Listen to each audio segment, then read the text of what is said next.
좋아요와 구독, 알림 설정 부탁드려요. 오늘의 사연 지금 바로 시작해 볼게요. 안녕하세요.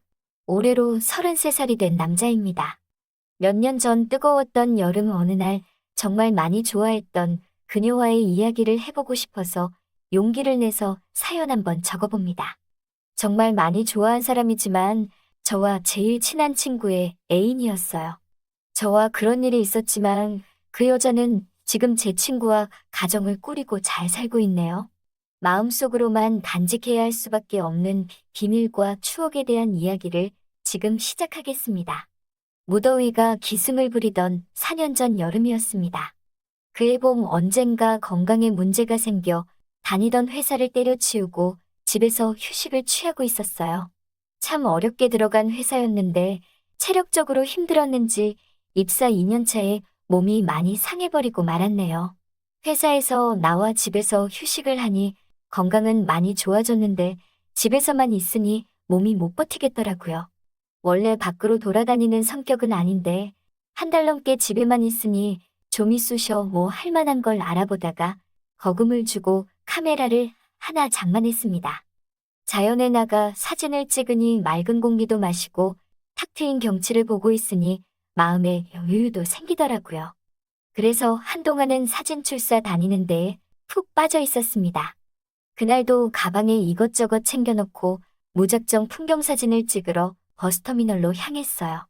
목적지도 정하지 않은 채 어디로 가는 게 좋을까 버스 시간표를 보며 고민하던 차에 전화가 오더라고요.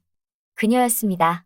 설명이 너무 부족했던 것 같아 그녀와의 인연을 짧게나마 설명해 볼게요. 그녀는 제가 대학교 졸업반이던 시절 처음 만났습니다. 핏줄이 비칠 정도로 투명하고 새하얀 피부와 대비되는 새까만 머리카락이 무척이나 조화롭게 아름다운 친구였어요. 마치 그린 듯한 길다란 속눈썹과 커다란 눈동자가 학교 문남성들의 가슴을 두드리게 만드는 아이였지요. 인적이 드문 교내 어딘가에서 몰래 담배를 피우고 있는데 대뜸 다가와서는 불 좀 빌려달라는 모습이 너무 태폐적이었어요. 대충 버리고 간 담배꽁초에 묻어있는 새빨간 립스틱 자국이 눈에 들어와 처음 본 날 이후로 몇 날 며칠을 그녀 생각에 잠을 이룰 수 없었네요. 그렇게 학교에서 그녀를 다시 마주치게 되었고 그냥 보낼 수는 없다는 생각에 무작정 다가가 인사를 건네고 말을 잇지 못해서 담배 좀 빌려달라는 말도 안 되는 첫 인사를 해버렸습니다. 그 모습이 재밌었는지 그게 계기가 되어 그녀와 친해지게 되었어요.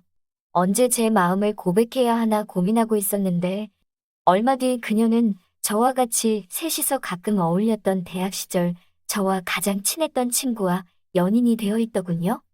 끝끝내 제 마음은 고백하지 못하고 둘의 행복을 바래줬네요. 둘은 아직도 오랜 연인 사이를 유지하고 있고 저도 그녀와 또 저희 친구와 아직도 좋은 관계로 지내고 있습니다. 그녀에겐 오랜만에 온 전화였어요.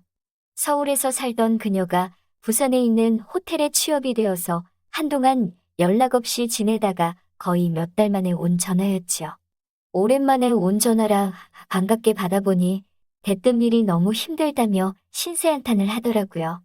주야 3교대로 일하는데 갑자기 결혼이 생겨서 야간을 며칠째 계속하다가 오늘 드디어 쉬는 날이 됐는데 쉬는 날이 돼도 집에서만 혼자 있다며 신세한탄을 하더라고요. 술 마시고 놀고 싶은데 아는 사람도 없고 그냥 서울에서 취직할 걸 뭐하러 이런 고생을 사서 하는지 모르겠다고 계속 징징대더군요.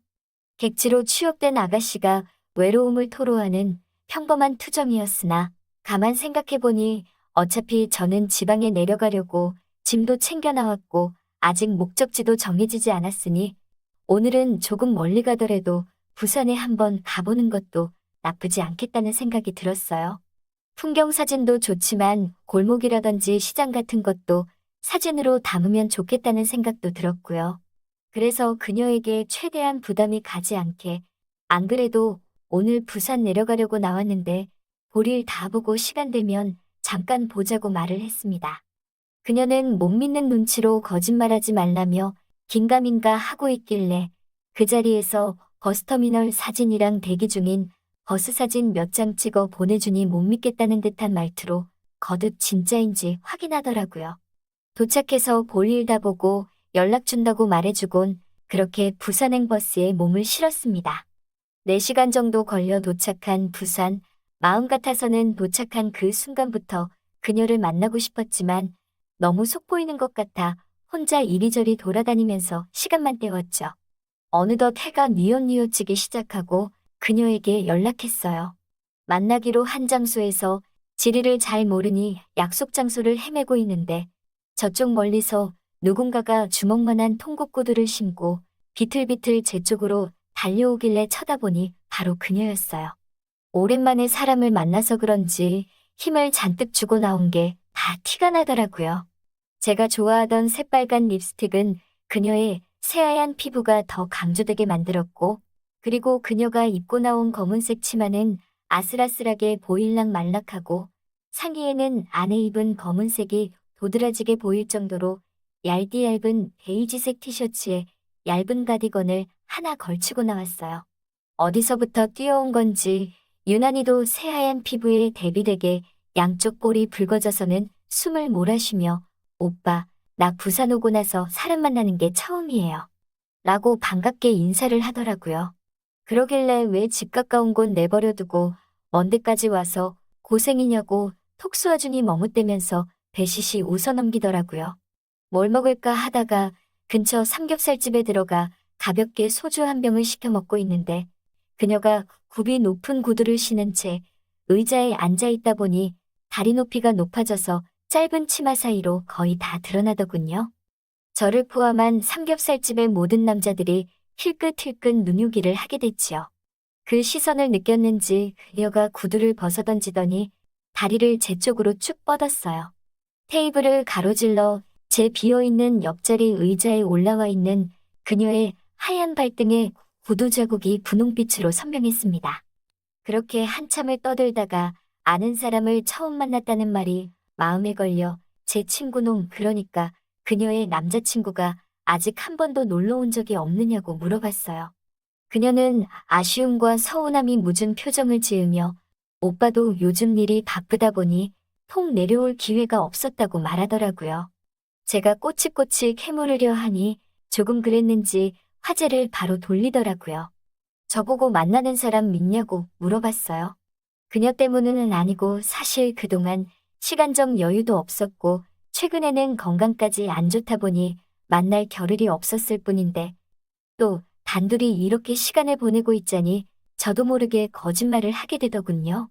마음속에 못 잊은 사람이 있어 그때부터 연애를 못하고 있다는 듯이 애매한 대답을 해버렸지요. 그 대답을 하고 나니 쉴 틈 없이 대화를 나누던 우리 둘 사이에 약간의 정적이 흘렀습니다. 그렇게 잠깐의 침묵이 있는 동안 우리는 서로 말없이 소주를 마시고 있었네요. 그녀를 만난다고 하루 종일 밥도 안 먹고 돌아다녀서 그런가 아니면 몸이 안 좋아져서 그런가 몇 잔 먹지 않음에도 불구하고 금세 취기가 올랐고 계산을 마치고 나와 그냥 시내를 정처 없이 돌아다니고 있었습니다. 부산이라 그런지 술집 뒷골목 근처를 걷고 있는데 숙박업소가 정말 많이 보이더라고요. 그 근처를 걷고 있을 때쯤엔 어느새 우리 둘은 서로의 손을 꼭 잡고 있는 채로 걷고 있었습니다. 저에게는 잊지 못한 사랑의 추억이었을 테고 그녀에게선 연고라곤 찾아볼 수 없는 외진 도시에서 처음 느낀 안도감이었을 거예요. 그렇게 방에 들어가 마치 약속이라도 한 듯 우리 둘은 아무 말도 나누지 않고 각자 가지고 있는 서로 다른 감정을 같은 방식으로 표현했습니다. 그렇게 한참을 아직도 서로 말 한마디 없이 나란히 누워 천장만 바라보고 있는데 이불 밖으로 삐져나온 발을 보더니 그녀도 자기 발을 이불 밖으로 빼고는 우리는 서로 발이 닮은 것 같아요. 그쵸? 라면서 미소 지으며 말했어요. 저는 그 상태로 고개만 그녀 쪽으로 돌려 그녀를 뚫어져라 바라보고 있었죠. 그렇게 숨을 고르며 한참을 망설이다가 그녀에게 용기를 내서 고백했습니다. 사실 잊지 못했다는 그 여자가 바로 너라고 단도직입적으로 말을 했고 그녀 또한 알고 있다고 대답을 해오더군요. 또 한참을 서로 아무 말도 없이 있다가 다시 그녀에게 용기를 내서 물어봤습니다. 우리 그냥 이런 식으로라도 가끔 만나면 안 될까? 라고요. 그녀의 동공이 잠시 흔들리더니 가방에서 담배를 하나 꺼내 물고는 불을 붙이더군요. 첫 모금의 연기를 뱉어내고는 말끝을 흐리며 그럴 수 없어요. 라고 말해왔습니다. 저의 친구와 헤어질 수 없는 것도 이유이긴 했지만 이렇게 몰래 만난다고 해도 결국에는 다들 알게 될 것이라는 대답을 하더군요. 아는 사람이라곤 한 명도 없는 객지에서 대체 누가 우릴 알아보겠냐고 따져 물으니 사람들은 다 알 거라고 아무리 우리가 다정한 연인처럼 돌아다닌다고 해도 사람들은 다 알 거라는 알 수 없는 대답을 하더군요. 사랑을 해본 사람들이라면 다 알 거예요. 오빠가 마음에 들지 않아서 하는 말이 아니에요. 단지 라며 말끝을 흐리던 그녀는 갑자기 일어나 담배를 끄더니 벗어던진 옷을 다시 입기 시작했어요. 저는 그저 그런 그녀의 모습을 아무 말도 없이 바라볼 수밖에 없었습니다. 그녀는 슬퍼 보이는 눈을 숨기며 인사도 없이 문을 열고 나가버렸어요. 방 안에는 저 혼자 남게 되었어요. 마치 그녀를 처음 만난 그날처럼 그녀가 태우고 간 담배꽁초는 그녀를 처음 만났던 그날처럼 빨간 립스틱 자국만이 남은 채 간신히 잿더리 안에서 마지막 남은 불꽃을 태우며 연기를 뿜고 있었습니다. 그렇게 아침이 되어 버스를 타고 집으로 돌아온 후에는 그녀와 다시는 연락을 하거나 만날 수 없었네요. 아직도 가끔씩 그녀가 마지막으로 했던 말이 귓가에 울립니다. 마무리 짓지 않은 그 뒷말이 무엇이었는지 저는 아직 궁금할 뿐이네요. 여기까지입니다. 긴 이야기 들어주신 분들께 모두 감사드립니다. 오늘의 사연은 여기까지네요. 긴 사연 끝까지 들어주셔서 감사합니다. 구독과 좋아요 잊지 말아주세요.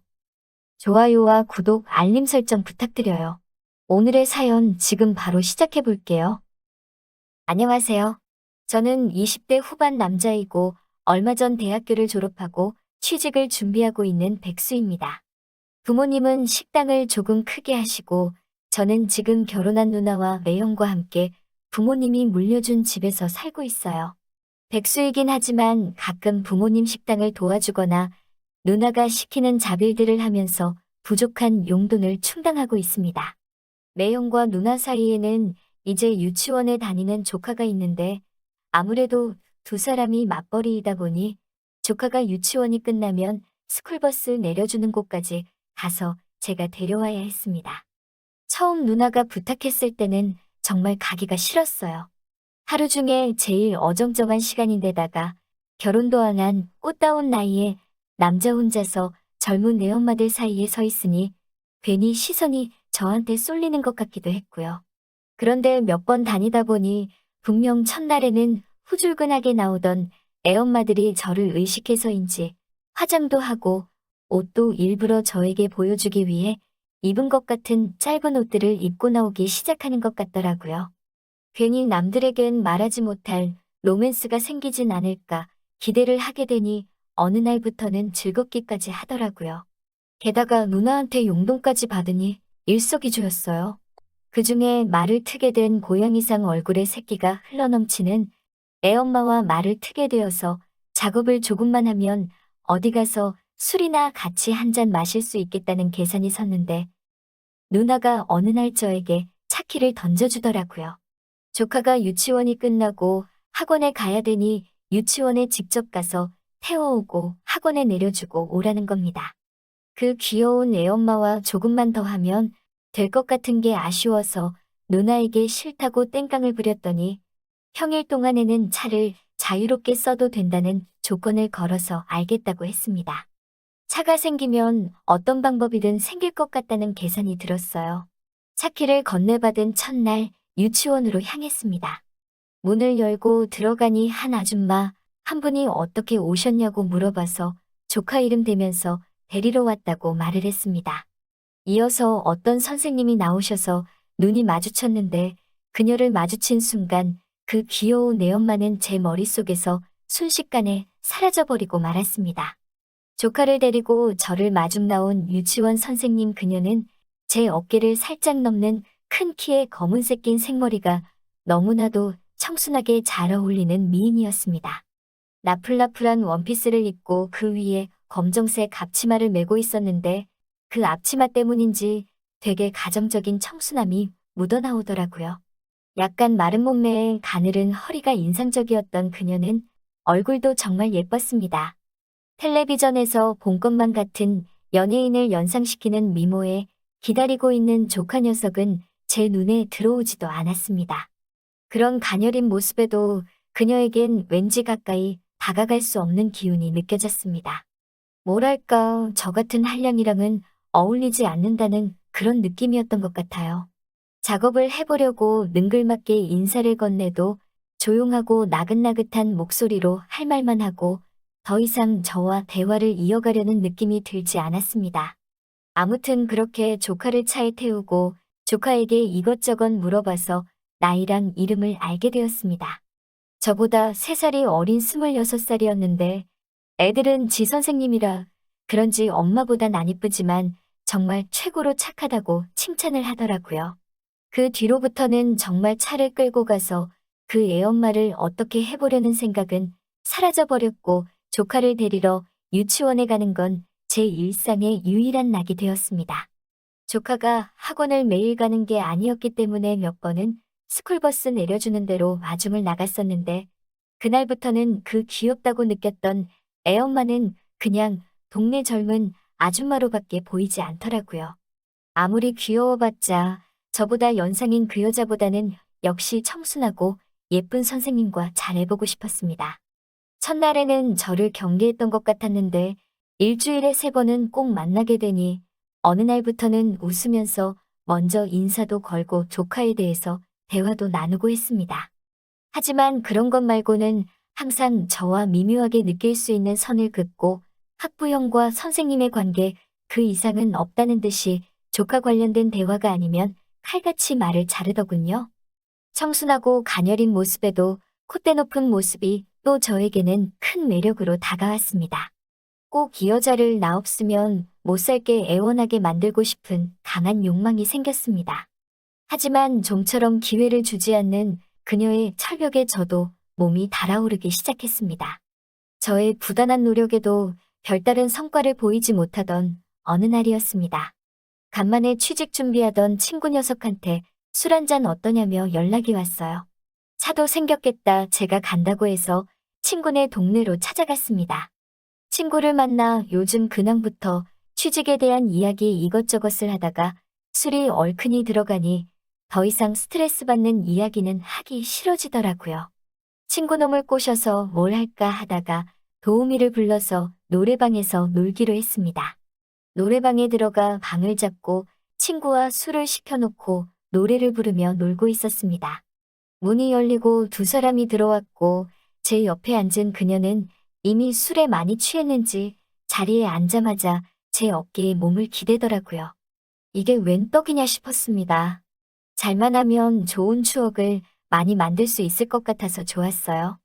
친구 옆에 앉은 여자는 어떨까 싶어서 한참 옆에서 기대 있는 여자를 구경하다가 친구 쪽으로 고개를 돌렸는데 고개를 숙이고 핸드폰만 만지작대고 있는데 어두운 노래방 조명에서 핸드폰 빛으로 비춰오는 그녀의 얼굴을 보니 굉장히 낯이 익었습니다. 분명 느낌은 다른데 어디서 본 사람 같기도 하고 그러다가 갑자기 조카 유치원 선생님 그녀라는 걸 단번에 알아버렸습니다. 유치원에서 본 투명하고 청초한 화장은 온데간데 없고 길다란 가짜 속눈썹에 짙은 눈화장을 하고 입술 색깔마저 열정적으로 빨간색을 해버렸으니 전혀 다른 상반된 모습에 바로 알아차리지 못해버린 것이었습니다. 그 자리에서 자리를 박차고 일어나 그녀의 옆에 앉았습니다. 난데없는 저희 돌발 행동에 친구가 벙쪄 있었는데 술에 취해 정신을 못 차리는 제 옆에 앉았던 그녀를 보니 저에게 엄지손가락을 치켜들며 불만 없이 자리를 바꿔주더군요. 갑자기 옆에 앉은 사람이 바뀌어 그녀도 의아했는지 핸드폰에 처박은 고개를 들고 저를 쳐다보는데 그때 그 얼어붙어버린 그녀의 표정이 아직도 기억이 납니다. 깜짝 놀라 자리를 박차고 나가려는 그녀의 팔을 당겨 다시 자리에 앉혀 어디 가서 말하지 않겠다고 약속하며 그녀를 안심시켰습니다. 어쩔 줄을 몰라 하며 울상이 되어 있는 그녀를 보니 그렇게 진한 화장을 했는데도 너무 귀여워 보였습니다. 장난기가 발동해 제가 평소에 좋아하는 여자 노래들을 선곡해 불러달라고 부탁을 했는데 몸을 바들바들 떨며 노래를 열창하는 모습에 저도 모르게 웃어버리고 말았네요. 노래방에서는 오래 있지 않았습니다. 친구 녀석이 성공한 건지 그 여자를 데리고 나가는 모습을 배웅해주며 옆에서 고개를 숙이고 아무 말도 못하고 있는 그녀에게 술 한잔 할래요? 라고 물어봤습니다. 상황이 상황인지라 그녀는 아무 대답도 못하고 저를 따라오더라고요. 유치원에서 보던 청순한 복장은 온데간데 없고 어깨와 가슴팍이 훤히 드러나는 옷을 입고 있는 그녀에게 제가 입고 있던 잠바를 벗어 입혀줬습니다. 가까이 보이던 포장마차에 마주 앉아 술을 마시고 있는데 그녀는 겁이라도 먹은 듯 제 빈 술잔을 채워주는데 여념이 없더라고요. 불안한 눈빛으로 그녀가 자초지종을 이야기해 주었습니다. 집안 형편이 그렇게 넉넉하지 않은 편인데 공사장에 나가시는 아버지가 얼마 전 사고를 당하셔서 당장 온 가족이 쫄쫄 굶게 생겨 어쩔 수 없이 이 일을 시작하게 되었다고 저에게 설명해 왔습니다. 거의 가장 노릇을 하고 있는 그녀가 유치원 선생님으로 받는 월급으로는 온 가족이 생활하는 데는 택도 없는 금액이라며 힘들어했습니다. 시키는 대로 하겠다며 제발 아무에게도 말하지 말아달라고 또 부탁해왔습니다. 당장 저도 백수여서 제가 어떻게 해줄 수 있는 방법이 있는 건 아니었지만 힘들어하는 그녀의 모습을 보니 제가 도와줄 수 있는 방법이 있냐고 물어봤습니다. 몇 번 본 사이도 아닌데 그럴 수는 없다고 단지 유치원에만 말하지 말아달라고 부탁해오는 그녀의 말에 저는 정말로 무슨 흑심이 있어서 그러는 게 아니니 걱정하지 말라고 다시 안심시킨 후 단지 저는 그녀를 여자로서 관심이 있다고 유치원에서 처음 봤을 때부터 정말 가까워지고 싶었다고 이야기했습니다. 유치원에서 그렇게 콧대 높았던 그녀가 저희 이야기를 듣고는 제 품에 안겨 울고 있는 모습에 많이 안쓰러웠습니다. 그녀의 등을 토닥여주다가 눈이 마주쳤고 그녀와 키스를 하였습니다. 다음 날 아침이 밝을 때까지 우린 서로 함께 있었고 저는 그녀를 응원해 주었습니다. 지금은 저와 그녀는 연인이 되었습니다. 노래방에는 더 이상 가지 않고 유치원이 끝난 후 부모님 식당에서 저와 함께 일을 하고 있습니다. 수입이 빠듯한 건 알고 있지만 그녀도 좋은 결정을 내렸다고 생각하고 주말에도 쉬지 않고 저와 함께 일을 하고 있어요. 서로의 등을 지켜주는 좋은 연인이 생겨 너무 좋습니다. 오늘의 사연은 여기까지네요. 긴 사연 끝까지 들어주셔서 감사합니다. 구독과 좋아요 잊지 말아주세요.